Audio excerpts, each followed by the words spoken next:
દેખાવાનું ઓછું થાય એના પહેલા જોવાની ઈચ્છા ઓછી કરી દો. પચવાનું ઓછું થાય એના પહેલા ખાવાની ઈચ્છા ઓછી કરી દો. પગ ચાલતા બંધ થાય એના પહેલા ફરવાની ઈચ્છા ઓછી કરો. હવે જો કોઈ બહારગામ જતું હોય એટલે લાઈટ બંધ કરે, પંખો બંધ કરે, બારી બંધ કરે, બારણા બંધ કરે, આપણને ખબર પડી જાય કે બહારગામ જતા લાગે છે.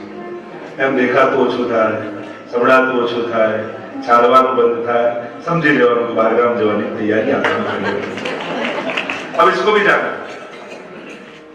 एक संतरी बदनामी घरी करावी, एक संत की बदनामी कराई शिष्य ने, पूरा घर बताने लगे थे. गुरुदेव हमारे यहाँ वॉशिंग मशीन कपड़ा धोने बाहर नहीं जाना पड़े, हमारे यहाँ घर घंटे आटे के लिए बाहर नहीं जाना पड़े, पूरा घर दिखाया, बाहर नहीं जाना पड़े, बाहर नहीं जाना, घर पूरा देख लिया. अभी संत ने कहा बेटा बाहर तो जाना ही पड़ेगा, पर तू नहीं जाएगा तो लोग निकालेंगे, क्योंकि घर में तूने स्मशान नहीं बनाया, जाना तो पड़ेगा. लोगों का एज नजीक ना सगा हो कैसे जल्दी काढ़ो, जल्दी काढ़ो, जल्दी काढ़ो. निश्चित है, अब निश्चय कर भगवान ने गिनती की सांसें दी हैं. अब आपको सोचना है वो गिनती की सांसें रोते रोते लेनी है कि हंसते हंसते लेनी है.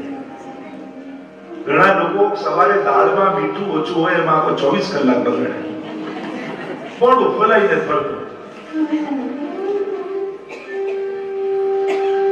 जीवन का अंतिम समय आएगा और यमदूत लेने आए होंगे और आप कहोगे ना कि जीवन में जो कुछ कमाया सब ले जा, 5 मिनट ज्यादा दे दे, तो 5 मिनट नहीं मिलने वाली है. तो विचार करो कीमती क्या है, कमाया हुआ कि बचा हुआ समय. क्या जीवन का लक्ष्य यही हो सकता है कि जो अलग अलग महंगी चीजें पड़ी थी दुकानों में वो खरीद कर एक घर खरीदा, बस इकट्ठे करके एक घर में रख ली, यही जीवन की फलश्रुति हो सकती? जीवन का साफल्य क्या? सफल जीवन किसको कहेंगे? वैसे तो गिनती करने जाओ तो पूरा जीवन यूं ही चला जाता. खुद के लिए मनुष्य जीता कब है? हम लाइफ स्टाइल सुधारने में लाइफ को दुआ में एक सेठ जी निकल रहे थे तालाब के किनारे से और वह मछली बाहर आकर गिरी और सेठ जी नगर से थे, तो सोचा कि मछली मेरी शरण में आई है तो मैं तो नगर से पानी में थोड़ी रखूंगा, लाओ, दूध का कटोरा बनाया, मछली को उसमें डाला, तड़पने लगी. अरे मेरे जैसा सेठ पानी में तो नहीं रखे, लाओ घी का कटोरा, घी के कटोरे में डाली, तड़पने लगी. अरे मेरे जैसा सेठ पानी में थोड़ी रखे, लाओ शहद का कटोरा लाओ, उसमें डाली, तड़पने लगी. उसके मित्र ने देखा कि क्या खेल कर रहे हैं उसके जीवन के साथ, मछली को लिया और जल में जहां छोड़ा, हंसती खेलती आगे चली गई. वह सेठ जी ने जीवन स्तर सुधारने का प्रयास किया पर मछली के जीवन के बारे में नहीं सोचा. लाइफस्टाइल सुधारવાનો પ્રયાસ એને કર્યો પણ માછલીના જીવનનો વિચાર ન કર્યો. એનું જીવન તો પાણી છે. मछली जल की रानी है, जीवन उसका पानी है. बचपन में सुनते. वैसे ही हम सब जीवन स्तर सुधारने में लगे हैं, जीवन का विचार नहीं करते. जीवन कहाँ आनंद में बात रहा है. विचार करो, भले एसी मर्सिडीज में बैठो हो तो पेलो तो गरम ज उकड़तो ज. सुख साधनों से नहीं आता, सुख सुविधाओं से नहीं आता, सुख समझ से आता है. विचारों की ऊंचाई चाहिए और जो वो ऊंचाई नहीं है विचारों की, वहां तक जितने साधन लिए वही दुख के कारण हो जाए. कई लोग धन से दुखी हैं, कई लोग धन नहीं है इसलिए दुखी हैं, कई लोग घर नहीं है इसलिए दुखी हैं, कई लोग घर से दुखी हैं, कई लोग गाड़ी नहीं है इसलिए दुखी, कई लोग गाड़ी से दुखी हैं. विचार करो, जो कार से सुख होता है सबको सुख देनी चाहिए. सुख तो अंदर है, हम वस्तुओं में ढूंढते हैं, ठीक है. एक गरुड़ ऊंचे पेड़ पर चोटी पर बैठा हुआ था, आराम से शांति से. एक खरगोश जा रहा था, उसने देखा ये गरुड़ कितना आराम से शांति से बैठा है, लाओ मैं भी बैठता. और खरगोश नीचे आकर शांति से बैठ गया. इतने में एक कुत्ता है, उसने खरगोश को पकड़ लिया और पकड़ लिया, मुंह में दबोच लिया. और तब खरगोश ने कहा कि वो गरुड़ तो शांति से बैठा है, फिर मुझे क्यों पकड़ा जा रहा है. तब कुत्ते ने कहा कि शांति के लिए ऊंचाई चाहिए, जहां तक ऊंचाई न मिले वहां तक जीवन में शांति नहीं आती. ऐसे ही विचारों की, आचरण की, सोच की जहां तक ऊंचाई नहीं पाओगे वहां तक शांति जीवन में नहीं आएगी. विचारों की ऊंचाई के बिना जीवन में शांति का उदय नहीं होता। तो એ ઊંચાઈ કથા આપે છે, એ આપણા ગ્રંથોને ધર્મો આપે છે કે નથી તોય આનંદ અને છે તોય આનંદ, આનંદમાં કઈ રીતે રહી શકાય એ એક સમીકરણ, એક સમાધાન ધર્મ આપે છે। आत्मदेव के पास आए गौकर्ण जी, सुंदर उपदेश दिया, पिताजी धर्म वजस सतम त्यजे लोक धर्म, धर्मનું સેવન કરો, લૌકિક વ્યવહારોને ત્યાગો, क्योंकि क्या સુધી સાચવતા રહેશે? માણસ સંસારને સાચવવા જાય પણ સંસાર કોઈ નો થયો, કોઈ નો થયો, થાકી જાય માણસ। થાકે કે તકલીફ શું છે? આપણે કોઈને પ્રસન્ન કરવા નથી ઈચ્છતા, આપણે બધાને પ્રભાવિત કરવા ઈચ્છીએ છીએ। हम किसी को प्रसन्न करना नहीं चाहते, हम सबको इंप्रेस करना चाहते हैं और इसीलिए थक जाते हैं। तकलीफ શું છે? એકબીજાને પાછા બધા ઓળખે જ છે। જો આ તો ભગવાનની બહુ મોટી કૃપા છે કે એકબીજાના મનની ખબર નથી પડી જતી, નહીં તો ઘરે ઘરે ઝઘડા સિવાય કઈ રહે नहीं। देखो प्रभु की बहुत बड़ी कृपा है कि प्रभु हमारी सभी इच्छाएं पूरी नहीं कर देते, बहुत बड़ी कृपा है। क्योंकि जो भगवान ऐसे आशीर्वाद दे दे कि तेरी सब इच्छाएं पूरी हो जाए तो दुश्मन की जरूरत इंसान को पड़े ही नहीं, हम अपनी जात से ही अपना जीवन नर्क बना ले। भगवान बड़ी इच्छा पूरा नहीं करता, नहीं कृपा से, नहीं तो मानस પોતાની જિંદગી પોતાની ઈચ્છાઓથી નર્ક બનાવી દે, એને દુશ્મનની જરૂરત ન પડે। આ તો બહુ મોટી કૃપા છે કે ભગવાન બધી ઈચ્છાઓ પૂરી નથી કરતા, કારણ કે આપણી ઈચ્છાઓ પર भी આપણો क्या कंट्रोल છે? ये तो कृपा मानना प्रभु कि वो मेरी सभी इच्छाओं को नहीं मानता है, वो सुनता सब है पर करता तो अपने मन की है। देखो अपने हाथों से लेने जाओगे तो थोड़ा मिलेगा। एक बहन जी अपने बच्चे को लेकर दुकान में गई, बहुत साड़ियों की शॉपिंग की और सब मिश्रित था, सब दुकान में सब पड़ा था। तो ग्राहक को हुआ तो बहन को राजी करके भेजू, दूसरी बार आए तो जो चॉकलेट का डिब्बा था बच्चे के आगे धर दिया, ले अपने मुट्ठी से जितना चाहिए ले। उसने कहा था ना मुझे नहीं चाहिए। अरे मैं कह रहा हूं ले ले, निकाल ले, कहता ना मुझे नहीं चाहिए।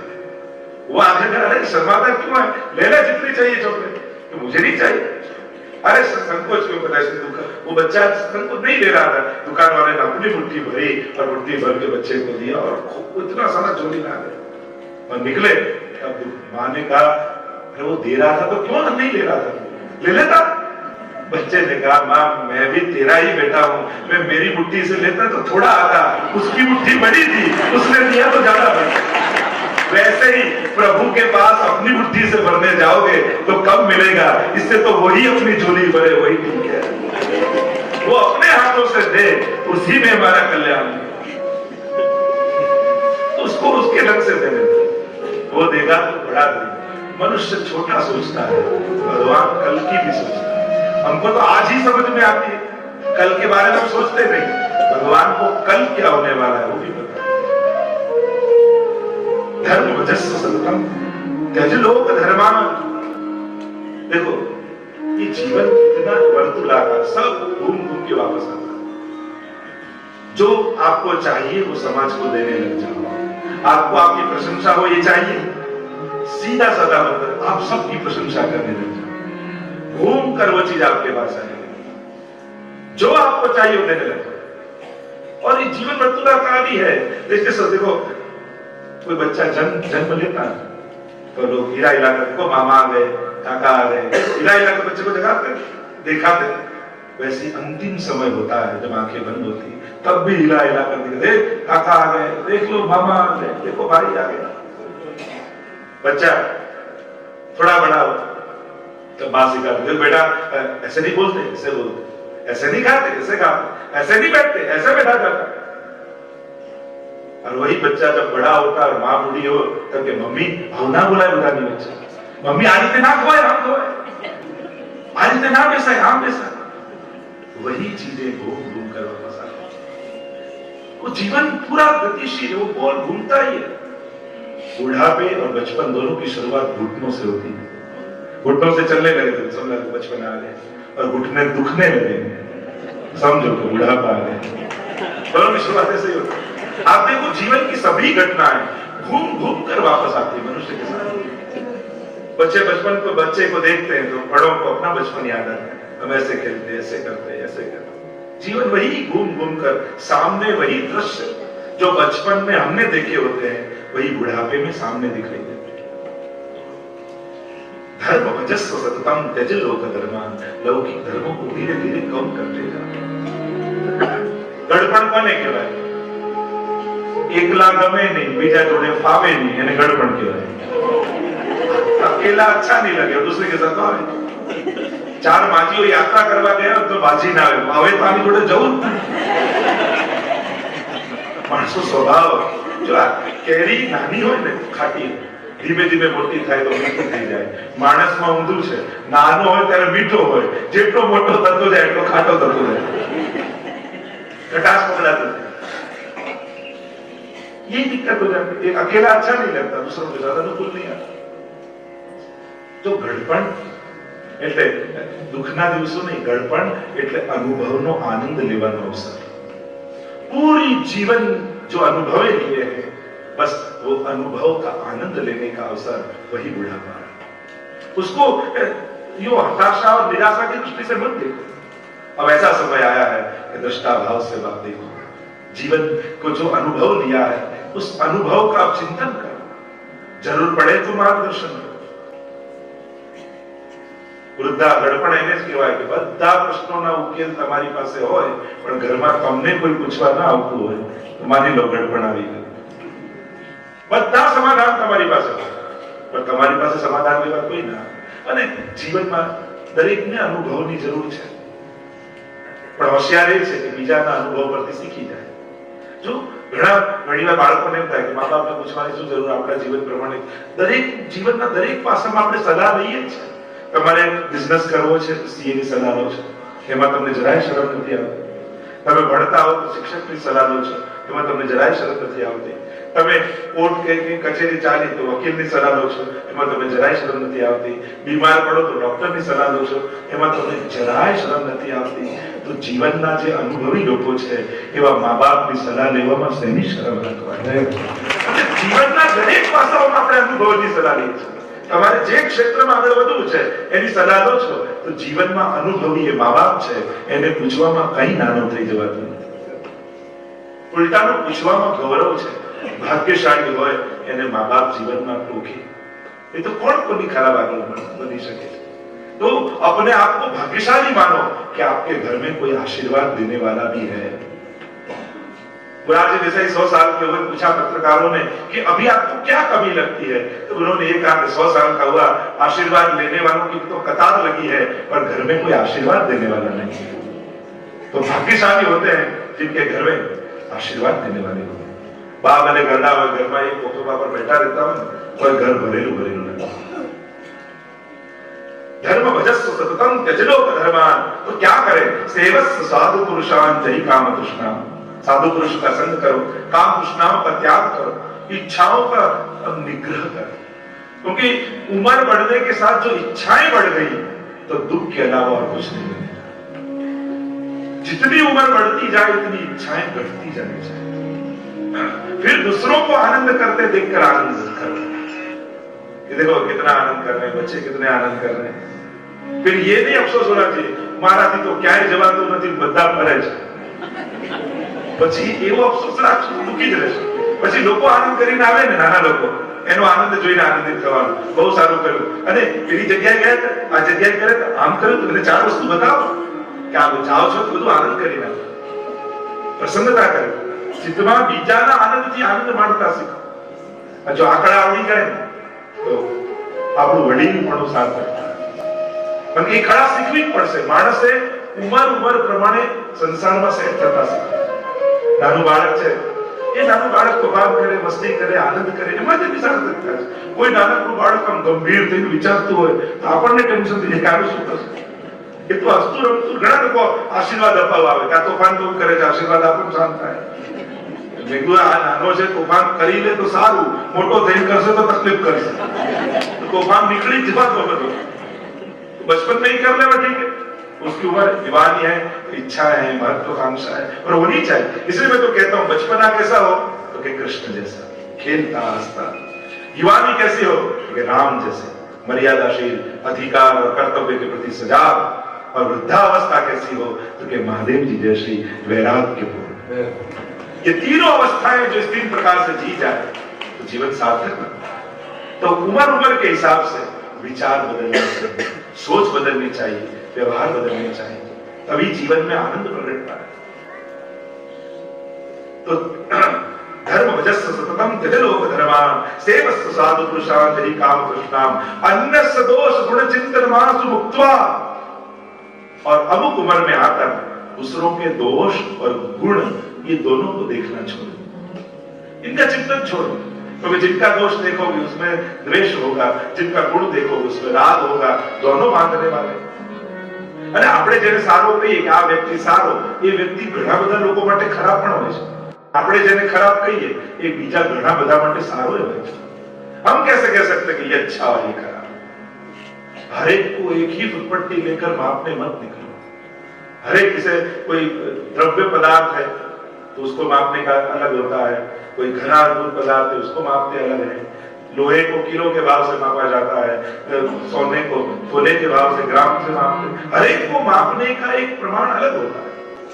दो मित्र थे, एक सुनार था, एक माली था, एक सोनी है, एक माली, मैंने खास मित्र कई प्रसाद हुआ एक विजन बता।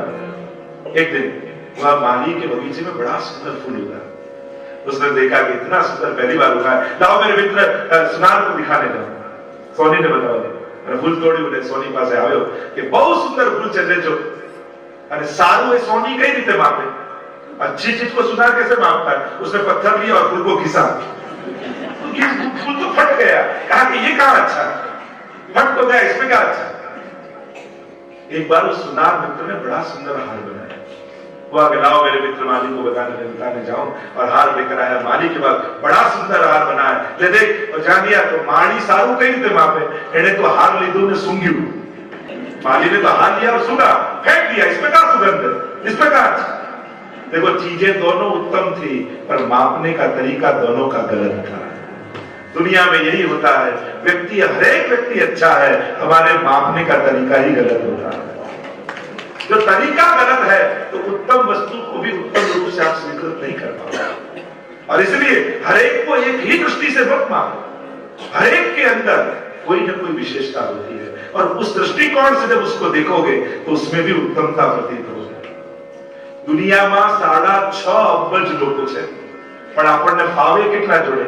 4 જણા જોડે, 5 જણા જોડે। અમારું તો આ ગ્રુપ ને અમને તો આટલા જોડે ફાવે। तो पूरी जिंदगी 5-6 लोगों के साथ निकाल दो।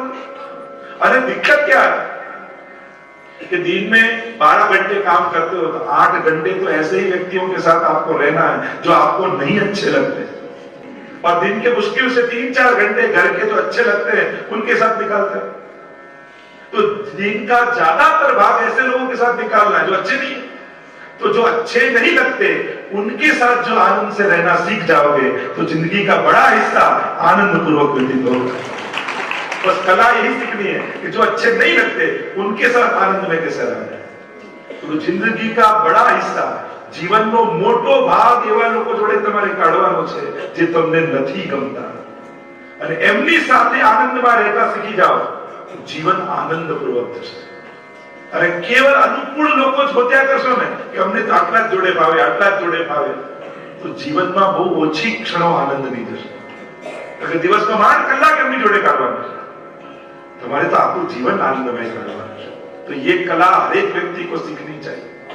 नहीं अच्छे लगते लोगों के साथ आनंद में कैसे रहना, ये जिसको आ गया उसका जीवन आनंदपूर्ण है। तो अन्यस्य दोष गुण चिंतन मास मुक्त्वा सेवा कथा रसमहो नितराम पिबत। पिताजी सेवा और कथा रस का पान करो। अपने मन को समझाओ बारंबार कि जो तू चाहता है वो सब कुछ नहीं मिलेगा, पर जो मिला है उसको प्रभु का प्रसाद मानकर आनंद से जीवन को बिताओ। तुलसीदास जी कहते हैं मन को कितनी बार समझाया, कितने जन्मों से समझा रहे हैं, पर मन समझता नहीं। तज पाखंड चतुराई इसमें रस नहीं है, इसमें आनंद नहीं है। नंद नंदन के चरण कमल भज तज पाखंड छोड़ कितने जन्मों से वही जन्म मरण के चक्कर में पड़ा है, तक यही काम, क्रोध, ईर्ष्या, द्वेष, लोभ, इसी में जीता रहूंगा। जिसके लिए भगवान ने जीवन दिया वह कार्य कब होगा? जैसे कोई दो मित्र जा रहे थे और एक मित्र भिखारी को पैसे दिए और मित्र ने कहा इसको दिया, ये तो व्यसन करेगा, ये करेगा, भोग करेगा, इसको क्यों दिए? और तब दूसरे मित्र ने कहा अच्छा ऐसा करेगा, अब नहीं दिए, अब इसको कभी नहीं। वैसे जब मानव देह मिला तो देवताओं ने कहा अरे प्रभु आपने इसको मानव दे दिया, ये तो भोग ही भोगने वाला है, दुरुपयोग ही करने वाला है। तो भगवान भी कहेंगे अब इसको मानव नहीं बना। ये मानवता, ये देह जो मनुष्य का मिला है, एक वस्तु याद रखो, मरने के बाद ये देह को कोई याद नहीं रखता। कभी आपने कोई श्रद्धांजलि शोक सभा में सुना? गुजर गए, उनकी हेयर स्टाइल कितनी अच्छी थी, गुजर गए, उनके स्किन का कलर कितना अच्छा था। हमेशा गुणों को याद किया जाता है, देह को याद नहीं किया। समय तो जा रहा है। तो गणेश जी कहने लगे पिताजी भगवत भजन करो, ये संसार को फंसा देगा। बेफाम तो एक डू था कि जो पड़ी, नहीं तो जिंदगी नो मार्ग चे करती कबर से। और कोई दूर के लोग थोड़ी दुखी करने वाले, वही जिनसे अपेक्षाएं रखी है, दुख तो वही देते। जीवन में सभी सांझे जख्मों नी याद ये जो भी थी, वो ओछा पाना जोई शक्यो, वो अंगत अंगत नाम था। वही निकट के लोग जिनसे अपेक्षाएं रखी हो दुख देते। छोड़िए पिताजी, वन में गए, उद्धार हुआ है आत्मदेव का, और अब तो धुंधकारी को कोई रोकने वाला रहा नहीं। 5 गणिकाओं को ले आया, और 5 गणिका कौन है? शब्द, स्पर्श, रूप, रस, गंध, यही गणिका है। भोगा न भुगता वे में हो, भोगों को हम नहीं भोगते, वो हमको भोग ले। चोरी करी राजा के वहां, गणिकाएं डरी, कहीं राजा ढूंढते ढूंढते इसको जो खोज लिया तो इसके साथ हमको भी मृत्युदंड होगा, हम मरे इससे तो इसको ही मार डाले। और प्रताड़ित किया है, और प्रताड़ित करते करते धुंधकारी को मार दिया। धुंधकारी मरा, प्रेत बना। देखो ये भूत प्रेत आदि योनियां, और ये हर एक धर्म में, जब ये देह स्थूल देह, अंदर है सूक्ष्म देह जिसमें कर्म संचित होते हैं, इंद्रियां होती हैं, ये तो द्वार है इंद्रियों जो बाहर दिखाई देते हैं, वो द्वार है। इंद्रियां तो वो सूक्ष्म देह में विराजती है। એટલે ઘણી વાર લોકો બોલે આપણું ધ્યાન ના હોય, આપણે કહીએ શું બોલ્યા ખબર ન પડે, કેમ કાન તો ખુલ્લા જ હતા, કાન ખુલ્લા હતા, આપણે ध्यान न होता। कई बार आंख से लोग सामने से चले जाते हैं और हम किसी से बात में लगे हो, देखते पर कौन गया पता नहीं चला, ध्यान नहीं था, आंख तो खुली थी। देखो ये तो द्वार है, इंद्रियां तो भीतर है संचित, ये सब सूक्ष्म देह में होता है। और स्थूल देह मरता है तो सूक्ष्म देह आत्मा के साथ जुड़ा होता है, वो दूसरे देह में जाता है। और जब सूक्ष्म देह और आत्मा अलग हो जाए उसको मोक्ष कहा जाता है। तो ये पूरे विधि विधान है, अनेक गति बताई गई साधना। प्रेत बना, दूसरा देह भी मिला।